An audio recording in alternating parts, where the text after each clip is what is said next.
हुए हैं। अब बड़े होने के पश्चात में अब आपका ब्याह भी हो गया है। ब्याह करोगे कि नहीं करोगे? करोगे ना ब्याह?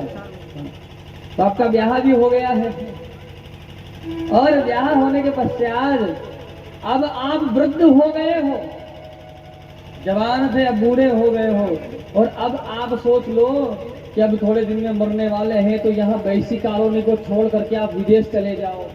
क्या सोच करके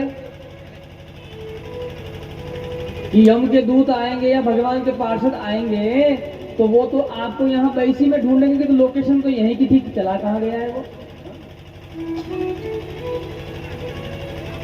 अभी कहाँ है वो, दिख का ही नहीं रहा। वो तो आपके यहीं गांव में ढूंढेगा, ज्यादा करोगे तो छत्तीसगढ़ में ढूंढ लेगा।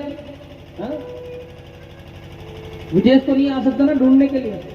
उनको क्या पता कि वीजा लेके विदेश में जाके बैठा है कि ढूंढ लेगा, वहां पर भी ढूंढ लेगा ना। जहां मैंने आपका आप विचार ये कर लो कि हम तो यहाँ जन्म पले बड़े हैं, लेकिन अब तो हमारी मृत्यु के समय हम विदेश चले जाएं, तो ध्यान दीजिएगा होनी प्रबल है। आप कहीं पर भी चले जाओ वो तो हो करके रहेगी, चाहे लाख करो चतुराई रे, कर्म का लेख मिटे ना भाई।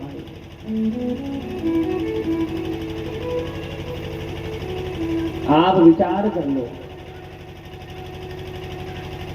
कि हमारा जन्म यहाँ है तो मृत्यु भी यही होगी, ये संभव नहीं है। जहां आपका समय है उसी क्षण उसी समय में आपका देह को त्यागना पड़ेगा।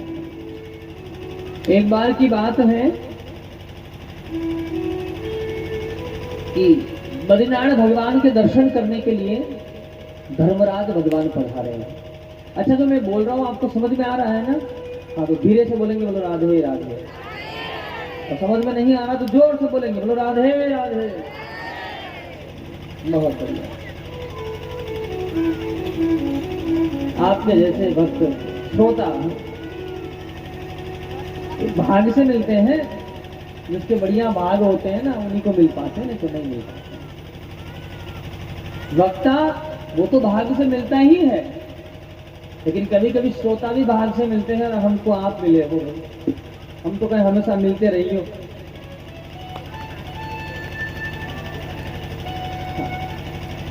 तो हमें प्रसंग वर्णन कर रहा था कि बद्रीनाथ भगवान के दर्शन करने के लिए गए कौन?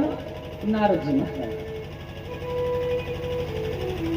जैसे ही नारद जी महाराज द्वार पर पहुंचे, भगवान के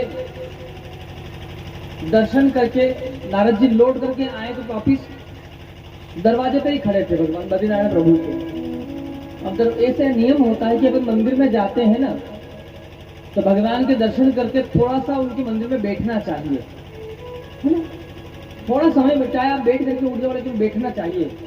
सेकेंड 2 सेकेंड, पल 2 पल बैठना चाहिए। नारद जी महाराज थोड़ी देर वहां पर बैठे, इतने में तो वहां धर्मराज भगवान आ गए। धर्मराज भगवान आए तो धर्मराज भगवान ने देखा क्या कि जो सीढ़ियां है ना, वहां जो दरवाजा बना है वहां पर एक कबूतर बैठा है। क्या बैठा है? कबूतर। धर्मराज भगवान ने उस कबूतर की तरफ देखा और मुस्कुराए, और मुस्कुरा करके धर्मराज भगवान श्री बद्रीनाथ प्रभु के दर्शन करने के लिए अंदर चले गए। अब नारद जी महाराज ने क्या विचार किया कि जिसकी ओर देख करके धर्मराज भगवान मुस्कुरा दे, इसका मतलब उसकी जीवन लीला समाप्त हो गई है। नारद जी ने क्या किया? उस कबूतर को पकड़े और इतनी दूर लेकर के गए महाराज, इतनी दूर लेकर के गए, इसे निर्जन वन में लेकर के पहुंचे कि जहां पर भगवान सूर्य की किरणें भी न पहुंच पाए, इतने घने और निर्जन वन में लेकर के पहुंच गए। उस कबूतर को वहां छोड़े और फिर वहां से नारद जी महाराज आए कहा बद्रीनाथ भगवान के द्वार पर, और आकर के बैठ गए। अब इतनी दूरी तय नारद जी ने की तो नारद जी का पूरा शरीर पसीना पसीना हो रहा है। घबरा गए नारद जी महाराज। धर्मराज भगवान दर्शन करके आए प्रभु श्री नारायण के, और आकर के नारद जी से देखो तो नारद जी से बोले महाराज थोड़ी देर पहले तो मैंने आपको देखा तो आप स्वस्थ थे, पूरे शरीर में पसीना पसीना हो रहे हो, क्या बात है, तबीयत तो ठीक है? ब्लड प्रेशर अप डाउन होता है ना, थोड़ा सा माइनस प्लस होता है तब भी पसीना पसीना शरीर हो जाता है, होता है ना, घबराहट होती है, बेचैनी सी होती है ना? क्या बात है, तबीयत तो ठीक है आपकी? नारद जी ने कहा वो सब छोड़ो आप तो महाराज, बोल तो नारद जी का एक बात बताओ। धर्मराज भगवान ने कहा क्या? बोले ये बात जानना है मुझे कि अभी जिस कबूतर की तरफ आपने मुस्कुराया है उस कबूतर का क्या होगा, उसकी तरफ क्यों मुस्कुराए आप? धर्मराज भगवान क्या बोले? अरे नारद जी हम इसलिए मुस्कुरा रहे थे कबूतर को देख करके कि ये जहां जो अभी कबूतर बैठा था ना, उस कबूतर की मृत्यु अभी थोड़ी समय के बाद में होने वाली है।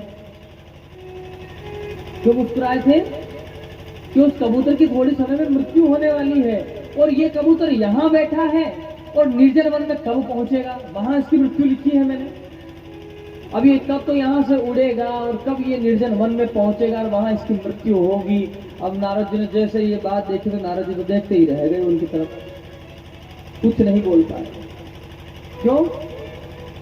नारद जी ने क्या सोचा था? मैं इसे इतने दूर सुरक्षित छोड़ करके आऊंगा कि परिंदा भी पर न मार सके इसके ऊपर, निर्जन वन में कोई न जाता हो। लेकिन धर्मराज भगवान कहते कि इसकी मृत्यु तो वहीं लिखी है, अब ये पहुंचेगा कैसे? अब वो कार्य किसके द्वारा करवा दिया? बोले नारद जी के द्वारा। तो मृत्यु प्रबल है, होनी प्रबल है और होनी हो करके रहती है। तुलसी बाबा इसी बात को लिख रहे हैं, होइए सोई जो राम रची राखा, मोकर तरक बड़ा वही साखा। होनी प्रबल है और वो होकर के रहती है। शंबरासुर महाराज को जैसे वो बालक मिला, शंबरासुर महाराज ने वो बालक उठाकर किसको दिया? वहां रति रहती थी, उस रति को वो बालक दे दिया, कह दिया कि इसका लालन पालन करना देवी। अब रति उस बालक का लालन पालन करने लगी। नारद जी आए और आकर के रति से कहा, देवी जानती हो जिस बालक का तुम लालन पालन कर रही हो कौन है? माता रति ने कहा कौन है? बोले यही आपके बेटा है, यही कामदेव महाराज है देवी, भगवान श्री कृष्ण के पुत्र हैं ये। तब से माता रति उनको बहुत स्नेह करती है।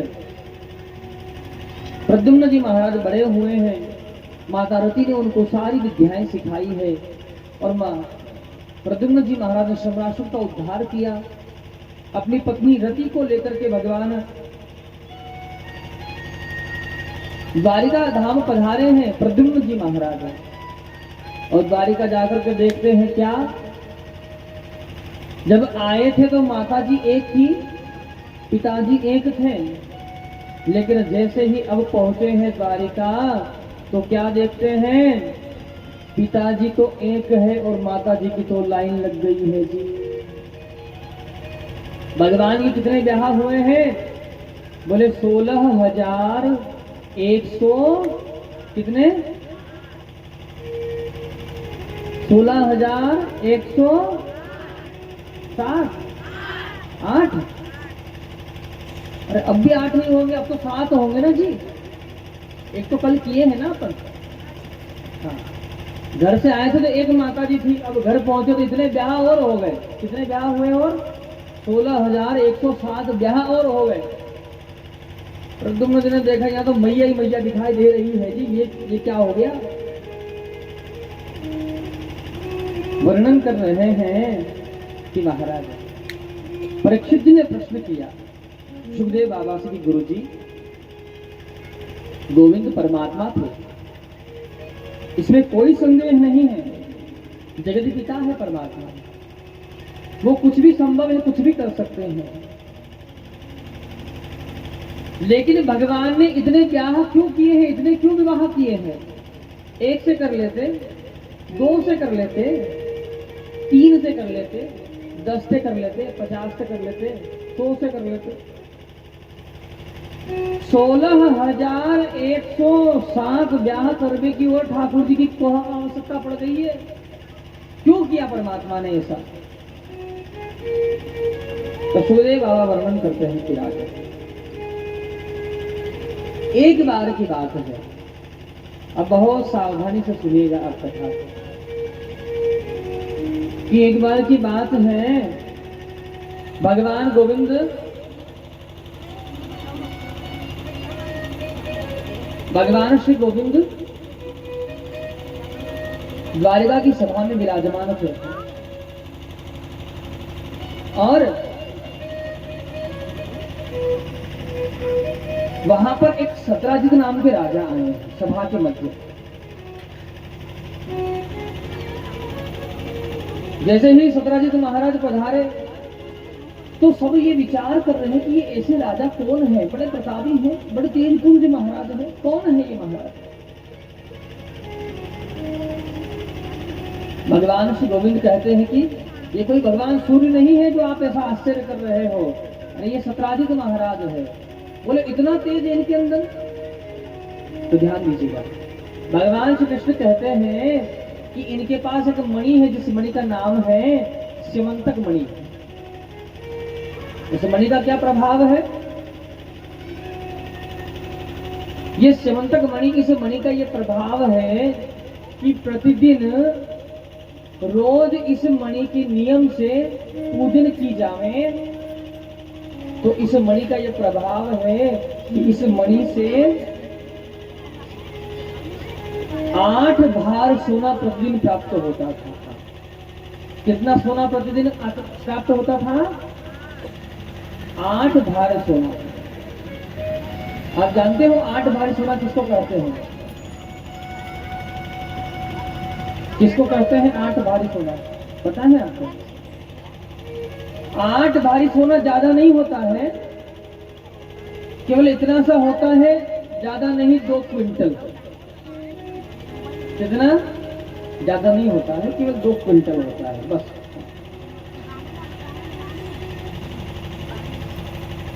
अब ऐसा किसी को मिल जाए ना, मैं कह रहा हूँ धरती को छोड़ ही देव आदमी, फिर धरती पे नहीं रह सकता वो। 2 क्विंटल सोना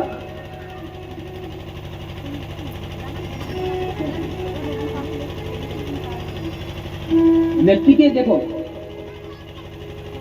कई बार प्रश्न आता है कि महाराज हमारे बच्चे हमारी सुनते नहीं है, हमारे बेटा हमारी सुनते नहीं, हमारी बेटी हमारे सुनती नहीं। ध्यान दीजिए, तो मैं आपको एक ही बात बताऊं, इसका केवल मूल कारण एक ही है। क्या है वो?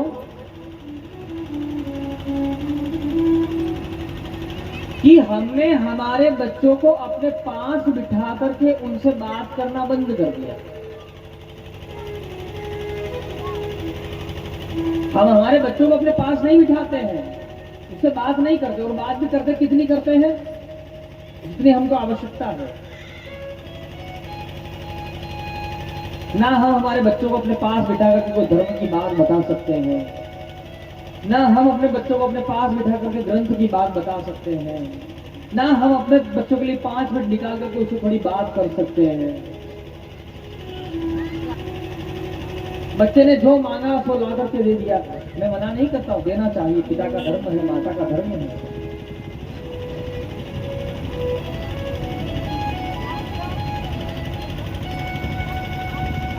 आपके बेटे को आपने 100 रुपए दिए हैं खर्च करने के लिए,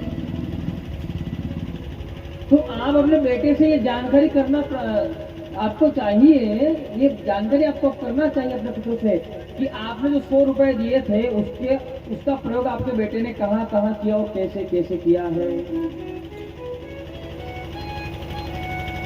हमने हमारे बच्चे को धन दिया है लेकिन उससे कोई पूछा नहीं कि तू कर क्या रहा है। अब एक बार हो जाए, 2 बार हो जाए तो फिर सोचता है कोई पूछता तो है ही नहीं। आपका बच्चा छोटा है, आपकी बेटी छोटी है, उसे नहीं पता है कि अच्छा मार्ग है या गलत मार्ग है, वो उस पर एक बार चल गई है, तो आप उसको समझाइए, प्यार से समझाइए, डरा करके समझाइए, धमका करके समझाइए, साम दाम दंड भेद, जिस प्रकार से समझे उस प्रकार से समझाइए।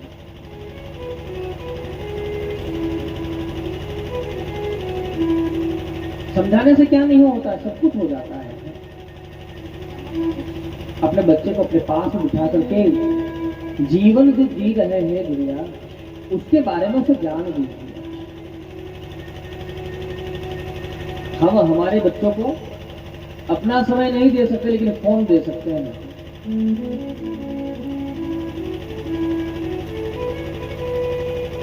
और बच्चे भी बड़े होशियार हैं। पहले के समय ना नाटक नौटंकियां जो होती थी, उनको देखने के लिए व्यक्ति को दूर दूर जाना पड़ता था, है ना। नृत्य वगैरह जो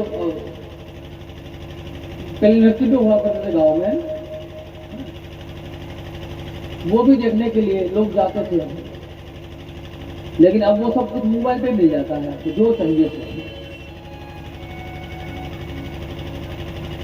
और आजकल देखो जमाना ये हो गया, बच्चे ऐसे वीडियो बनाकर अपलोड करते हैं, माता पिता देखकर के खुश भी होते हैं। बड़े मजे की बात तो यहाँ आती है, और जिन गानों के ऊपर वो बच्चे और वो बेटे नृत्य करते, उनके माता पिता भी वहां होते। अगर एक बार उस गाने को आप सुनोगे ना, सॉन्ग को आप सुनोगे, तो आपको शर्म आ जाएगा।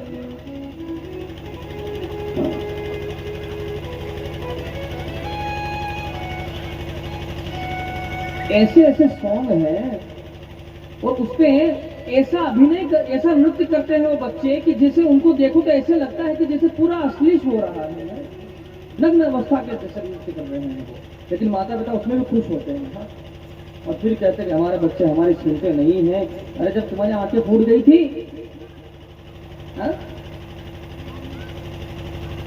तभी काहे नहीं रोके उसको।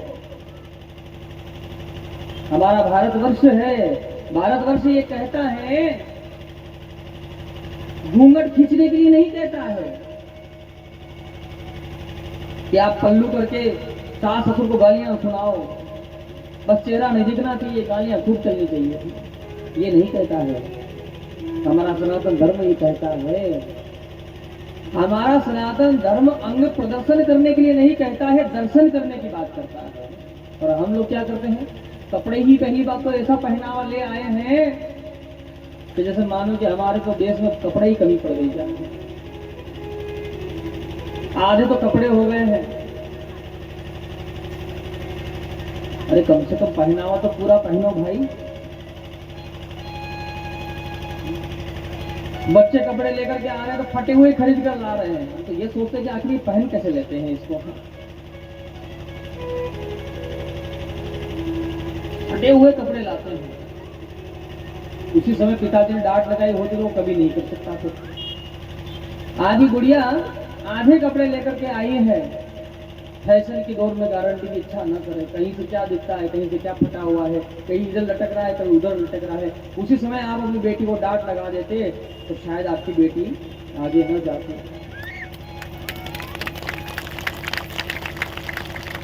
फिर वो ये सब नहीं कर पाती जितना हो जा रहा है। आपकी बेटी स्कूल से घर आ रही है, अगर रोज वो 4 बजे घर पहुंच जाती है, 3:30 बजे छुट्टी होती है, 4 बजे वो घर आ जाती है, और एक दिन वो 10 मिनट लेट है, तो क्यों है, कहां रह गए थे। अगर 10 सवाल उसी समय कर दिए जाते और एक थप्पड़ मार दिया जाता प्यार से उस समय, तो शायद आपकी बेटी कभी कुमार्ग पर नहीं जाती है। उसने आज इस फ्रेंड का बहाना बनाया, किसी दिन उस फ्रेंड का बहाना बनाया, और फिर तीसरे दिन तो ऐसे बॉयफ्रेंड का बहाना बना कि लड़की ना मिली थी। एक दिन तो यहाँ फ्रेंड बनी, एक वहां फ्रेंड बनी, और तीसरे दिन तो ऐसा फ्रेंड का बॉयफ्रेंड नहीं बना दिया उसने। लो ढूंढते रह जाओ तुम सब परिवार, क्या फायदा है। मैं ये बात पहले भी बताया था कि बच्चों को लायक बनाओ, इतना लायक बनाओ कि जितना बना सकते हो, लेकिन इतना भी लायक ना बनाओ कि वो बनते बनते नालायक बन जाए। वो इतना भी लायक ना बने कि वो आपको नालायक समझ, वो नालायक बन बैठे, उसे तो मूर्ख ही बढ़िया है।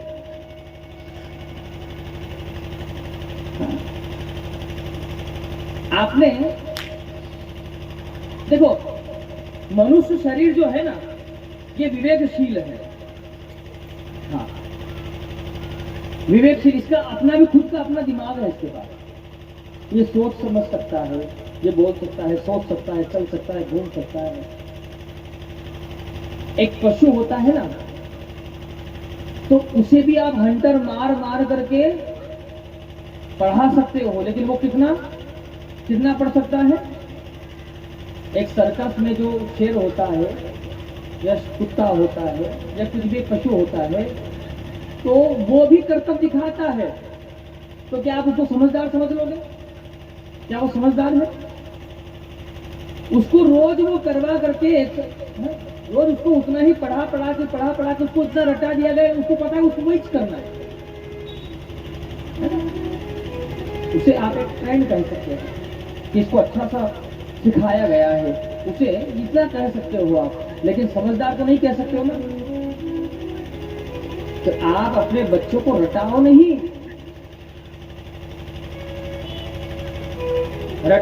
अपने बच्चों को, अपने बच्चों को समझाओ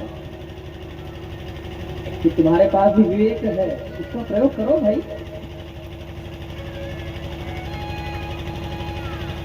हम हमारे बच्चों को अच्छी शिक्षा सिखाते हैं, और सिखाना भी चाहिए। मैं तो कहूँ जितनी अच्छी सिखा सकते हो उतने अच्छे सिखाओ। हमारा बच्चा क्लास में जाता है, पढ़ने के लिए विद्यालय जाता है, तो पहले कौन सा मीडियम पढ़ते थे आप और हम सभी? कौन सा मीडियम था? अरे कुछ तो पढ़े होंगे, हिंदी, इंग्लिश, हिंदी मीडियम ना। हाँ, हम भी इसमें पढ़े हैं। तो पहले हिंदी मीडियम पढ़ते थे बच्चे, अब टेक्नोलॉजी ज्यादा हाई हो गई तो बच्चे इंग्लिश मीडियम में है। तो अब समझिएगा थोड़ा सा, हिंदी भाषा, हिंदी वर्णमाला, हिंदी अक्षर कहां से प्रारंभ होता है? तो पढ़े हो तो बता दीजिए, नहीं पढ़े तो कोई जबरदस्ती नहीं, जो दूसरे बताएंगे उसमें हाँ कर दीजिएगा। कहां से शुरू होता है? अरे आप इतने हो, वो अकेला इतने हाई पाइए, बताओ। मतलब उससे तो आगे बढ़ जाओ। कहां से शुरू होता है? ब से, अ से, अ से प्रारंभ होता है और कहां आकर के, कहां से रुकता है? ज्ञ। ज्ञ का अर्थ क्या होता है? क्या कुछ तो पढ़े होंगे उसका अर्थ, जैसे अ से अनार पढ़े होंगे, आ से आम पढ़े होंगे, है ना? तो ज्ञ से तो कुछ पढ़े होंगे आप। क्या पढ़े थे? ज्ञानी। माने अ का अर्थ होता है खाली, रिक्त। इसलिए वर्णन आता है कि भगवान कृष्ण, योगेश्वर कृष्ण कहते हैं कि अक्षराणाम अकारोस्मि, मैं अक्षरों में अ हूं। देखो अ शब्द जो है ना, वो सब में दिखाई देता है। अब देखोगे तो कहां दिखाई देता है, तो अभी समझाता हूं। ये अ शब्द जो है ना, पहला शब्द, वो हर शब्द में मिलेगा, लेकिन कोई भी शब्द आपको अ के अंदर नहीं मिल सकता। ये थोड़ा ऊंचे लेवल की बात बता रहा हूं। एक गुड़िया ने प्रश्न किया था ना कि गीता में ये लिखा है, गीता में वो लिखा है, तो ये उसके लेवल की बात बता रहा हूं। वो बैठियों को सुन लेना, समझ लेना। अ तो बोलिए, अ बिल्कुल स्पष्ट अ है। देखो मुझे ज्यादा नहीं आता है, मैं कोई पढ़ा नहीं रहा हूँ आपको, लेकिन बता रहा हूँ ना, एक चैप्टर आता तो बता रहा हूँ। क बोलेंगे तो उसमें भी अ सुनाई देगा, तो आ रहा ना पीछे अ, बोल के देखिए। च, छ, ज, ज, झ, ञ, ट, त, थ, त्र, ह। एक भी शब्द कोई सा भी बोल दीजिए, सब में अ सुनाई देगा पीछे। वो अ सब के अंदर है, लेकिन अ के अंदर कुछ नहीं है, अ बिल्कुल खाली है। अ से पढ़ते पढ़ते आप आओगे, तो जैसे ही शब्द पूर्ण होंगे तो आप ज्ञानी बन जाओगे। क्या बन जाओगे? ज्ञानी बन जाओगे, विद्वान बन जाओगे, गुरुजी बन जाओगे, संस्कारवान बन जाओगे। लेकिन अंग्रेजी भाषा कहाँ से शुरू होती है? क्या है? ये बोलने से लड़ाई हो जाती है। अभी किसी बोले ए, और ये ऐसे बोलता है, बोलने का मैनर्स नहीं है। एक बार की बात है कि एक चौबे जी थे, एक चौबे जी थे। अच्छा देखो, जो व्यक्ति जिस भाषा का ज्ञान रखता है ना, उसको उस भाषा में समझाना भी पड़ता है। लातों के भूत कई बातों से मानते हैं, हाँ? अरे हाँ ना तो कर ही दो। लातों के भूत कई बातों से मानते हैं, लातों के भूत लातों से ही मानेंगे, बातों के भूत। तो जो जिस भाषा में समझना चाहे उसको वैसे ही समझाना चाहिए। तो एक चौबे जी थे, बड़े विद्वान आदमी थे। अब वो तुम्हारे एक चक्कर में याद आ गया। तो चौबे जी से कोई जाके बोलता है, चौबे जी। तो चौबे जी क्या बोलते हैं? बोलो जी। हाँ जी। प्यार से बोले, बोले चौबे जी, बोले हाँ जी। कोई प्यार से बोलता, बोले चौबे जी, बोले हाँ जी। और वो बोले चौबे, वो क्या कहते हैं? बोल बे। तो प्यार से बोले चौबे जी, तो बोले हाँ जी। तो बोले चौबे, तो बोले बोल बे। क्या काम है? तो अंग्रेजी भाषा का भी ऐसा ही काम पता है। कहां से शुरू होता है? ए फॉर खाने पीने से ही प्रारंभ होता है। जैसे इसका तो मैनर से नहीं है, पहले शब्द में कोई भाव कुछ नहीं है, यही सब चालू हुई है। और कहां जाके खत्म होता है? जेड। जेड मीन क्या होता है? जेब्रा। मतलब खाने पीने से प्रारंभ हुआ और घोड़े गधे पे जाकर के रुक जाता है, ऐसी ये वर्णमाला है जिसका। अरे कहीं घोड़े पे जाकर रुक जाती, चलो कि भाई पल लेकर के आदमी अच्छा बनेगा, गधा ही बन गया, जेब्रा बना है। ध्यान दीजिए, मैं किसी वर्णमाला इत्यादि का नहीं करता हूँ, अवहेलना नहीं कर रहा हूँ, लेकिन बस मैं समझाना आपको यही चाहता हूँ कि जीवन जीने के लिए आप सभी भाषा को सीख लीजिए, लेकिन उसके साथ साथ में हमें हमारी मातृभाषा याद होनी चाहिए, जिसे हम अपने ग्रंथ को पढ़ सके, हम अपने ग्रंथ को खोलकर देख सके कि इसमें क्या लिखा है। हमारे ग्रंथ में जो लिखा है कम से कम एक बार उसको पढ़ लें, कम से कम ऐसा भी तो सीख लो। खाने पीने जीने के लिए तो सब की व्यवस्था है, लेकिन अपने आप को पहचानने के लिए थोड़ी अपनी भाषा का भी हमको ज्ञान होना चाहिए।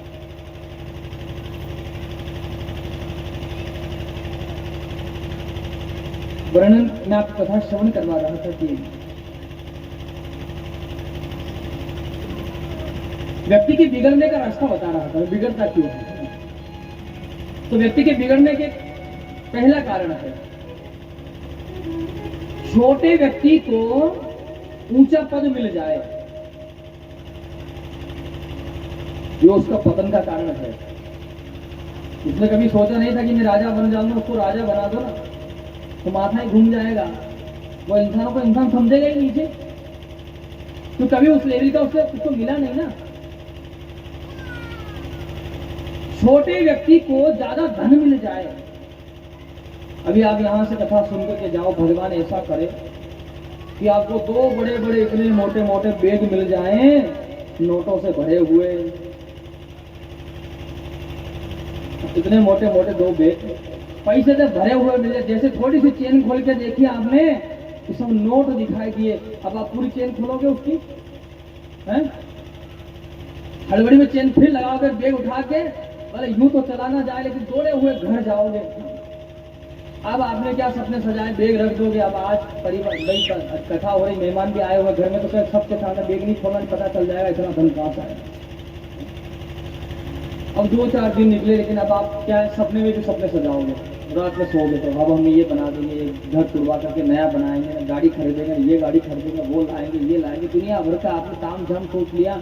हम सुबह उठेंगे तो अपनी बच्चों के साथ घूमने जाएंगे, वहां से कपड़े खरीदेंगे, वहां मॉल में जाएंगे, वहां नाश्ता करेंगे, वहां चाय पियेंगे, सारा प्रोसेस बना लिया आपने।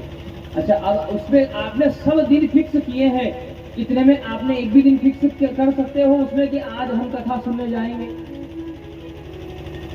इतना धन मिल जाए तो मैं कहूँ कि वो घर पे बैठ के सुन सकता, लेकिन पांडाल में नहीं आता तो उसकी रखवाली कौन करेगा? हाँ? और जैसे 4 दिन बाद आपने बैग की चेन खोल के देखे तो पता चला कि उसमें गांधी जी की जगह सब एक्टर के फोटो है, और जितने में नोट है। हाँ, वो इसलिए बोला कि मैंने कहा आप कहीं पैसे के मदद में पड़े हो तो मैं बुला लूँ फिर, वो नोट असली नहीं है और कोई भरोसा नहीं जी। पहले जो नोट थे ना ऐसे, मैं तुम्हें दिखा देता हूँ, ऐसे थे ना, उसमें ये गांधी जी इधर नहीं थे, ये इधर थे, ऐसे देखते थे गांधी जी। हाँ, जैसे ही गांधी जी का चेहरा बदला, अपना फोटो नजर बदली कि नोट भी खत्म हो गया। हाँ, पहले गांधी जी यूं देखते थे, अब गांधी जी यूं देखते हैं, तो कोई भरोसा नहीं है जी। इस धन पे भी विश्वास करना गलत बात है, कब अपनी नजर घुमा दे कोई भरोसा नहीं है।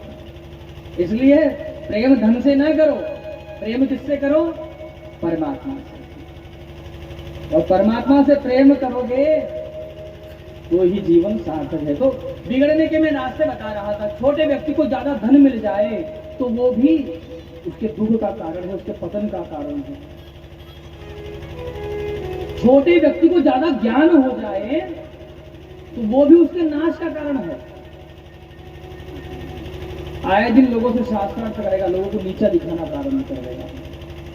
ज्ञान भी हर कोई पचा नहीं सकता है। ज्ञान, धन और पद, ये तीनों जब समय के साथ आते हैं तभी जीवन में व्यक्ति आगे बढ़ पाता है। और ये सब कैसे प्राप्त होगा? जीवन में एक बात की गांठ लगा ले, क्या? कि प्रातः काल, जैसा भगवान राम जी ने नियम बनाया था।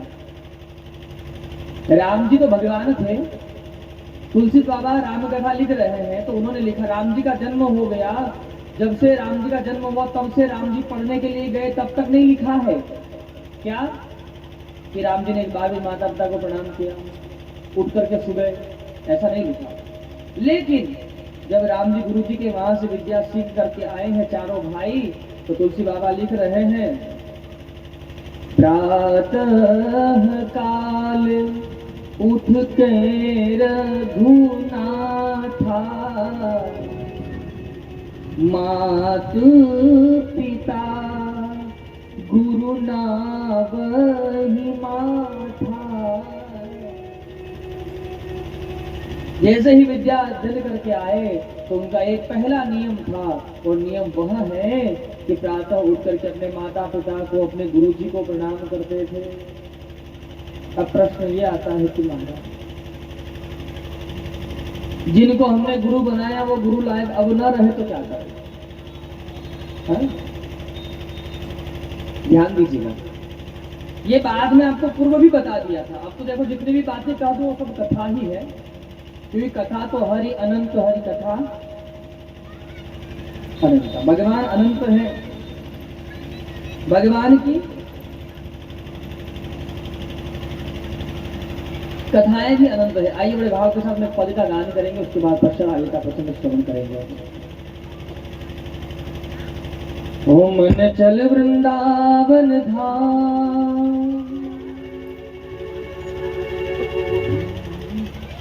रटेंगे राधे राधे को नाम, मिलेंगे कुंज बिहारी, ओढ़ के कामरकारी,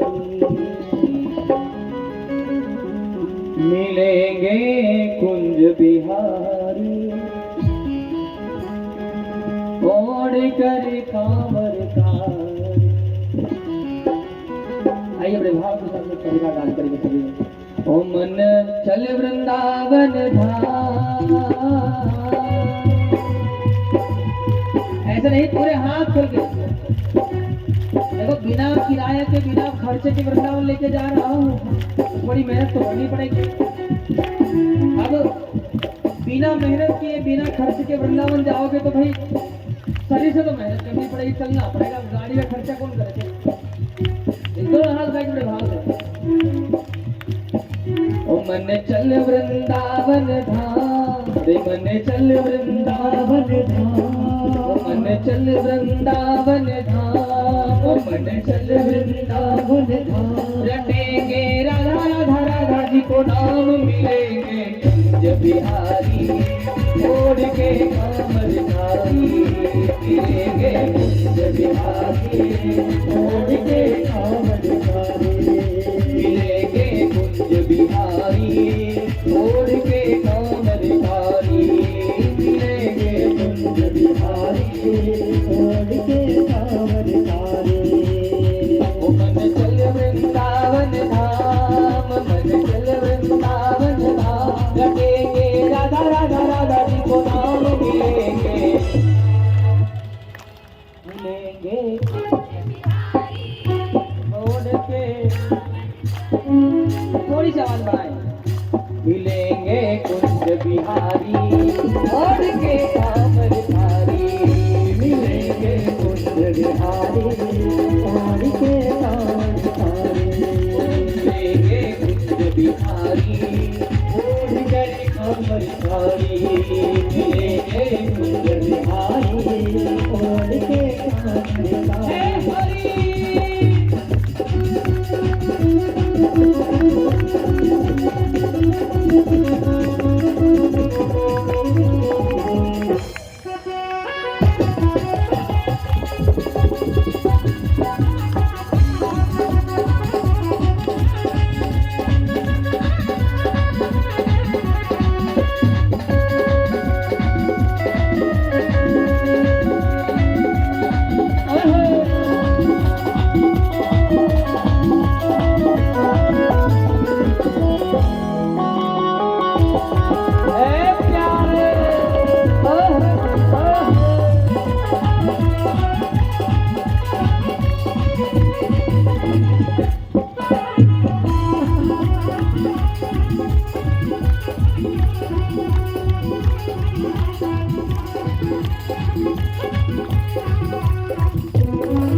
हम यमुना जी में नहाएंगे, होत हम यमुना जी में नहाएंगे, परिक्रमा कर जीवन सफल बनाएंगे, परिक्रमा कर जीवन सफल बनाएंगे, परिक्रमा कर जीवन सफल बनाएंगे, परिक्रमा कर जीवन सफल बनाएंगे।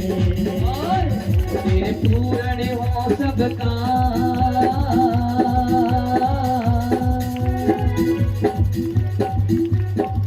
तेरे पूर्ण हो सब काम। रटेंगे राधा राधा राधा जी को नाम, रटेंगे कुंज बिहारी छोड़ के कामर धारी, मिलेंगे कुंज बिहारी छोड़ के कामर धारी।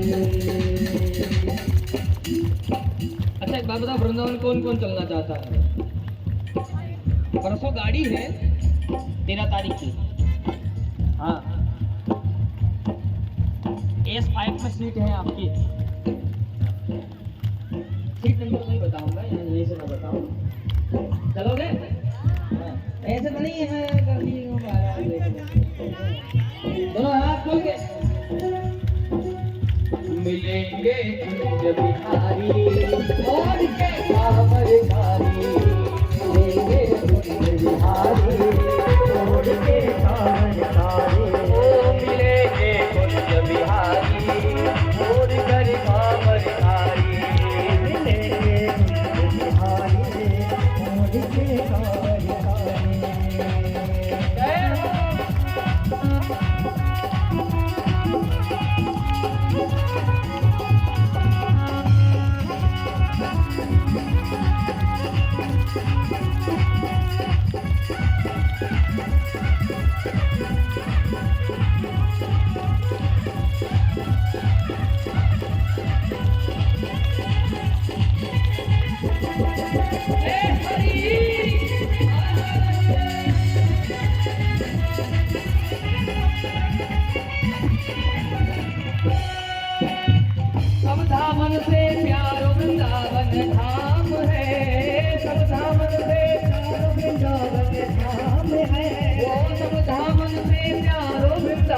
धाम है, दामन से प्यारा वृंदावन धाम है, सबसे मधुर और मीठो कृष्ण को नाम है, सबसे मधुर और मीठो कृष्ण को नाम है, वो सबसे मधुर और मीठो कृष्ण को नाम है, सबसे मधुर मीठो कृष्ण को नाम है।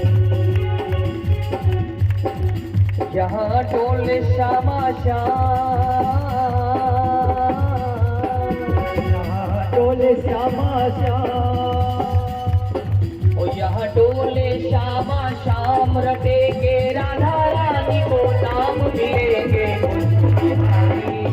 छोड़ कर कांवर कारी, मिलेंगे कुंज बिहारी, छोड़ कर कांवर कारी, मिलेंगे कुंज बिहारी, छोड़ कर कांवर कारी, मिलेंगे कुंज बिहारी, छोड़ कर कांवर कारी।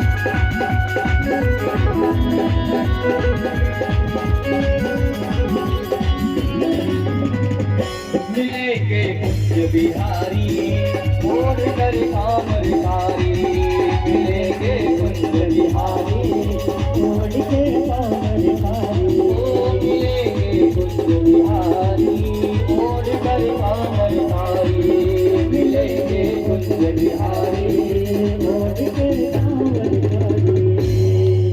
बोल शिव भक्त वत्सल भगवान की जय। राधा रमण सरकार की। मैं आपका प्रसंग और उल्लेख कर रहा था साथ ही साथ में। इस प्रसंग को भी थोड़ा सा ध्यान से श्रवण करिएगा। शास्त्र कहता है कि अपने जीवन में गुरु बनाए, बिन गुरु भव निधि तरई न कोई, जो विरंच शंकर सम होई।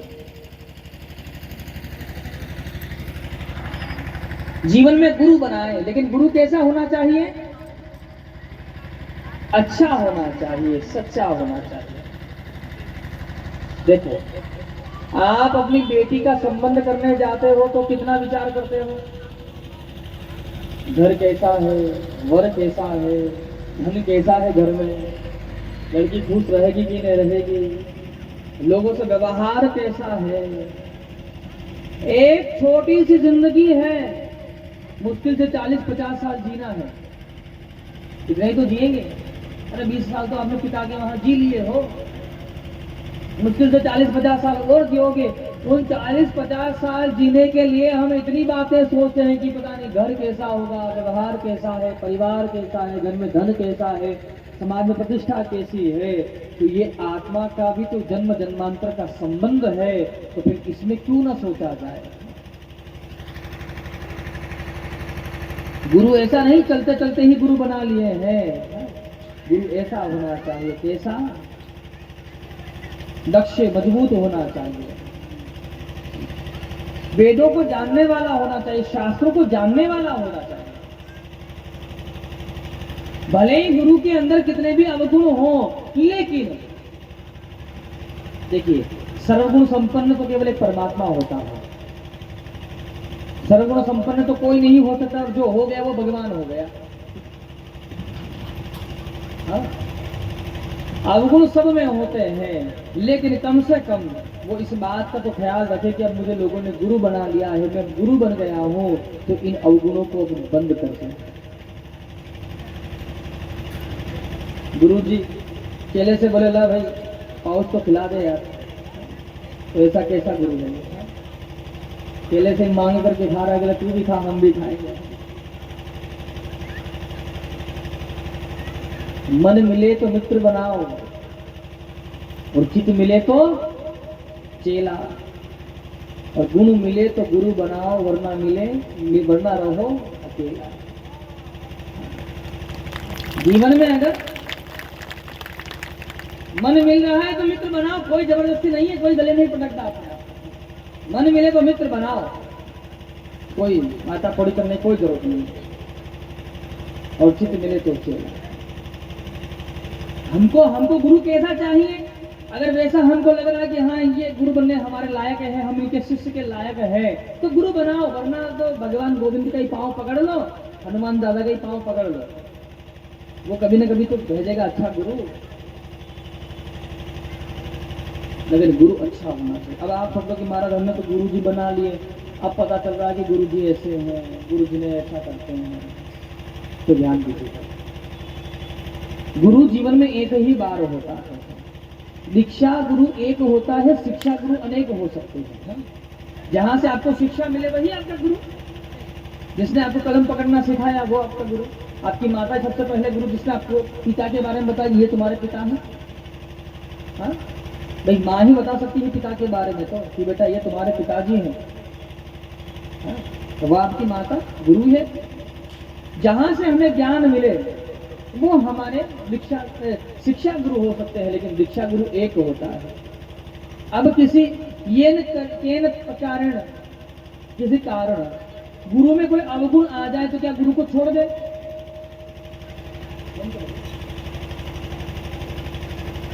क्या गुरु को छोड़ दिया जाए? गुरु को ना छोड़े।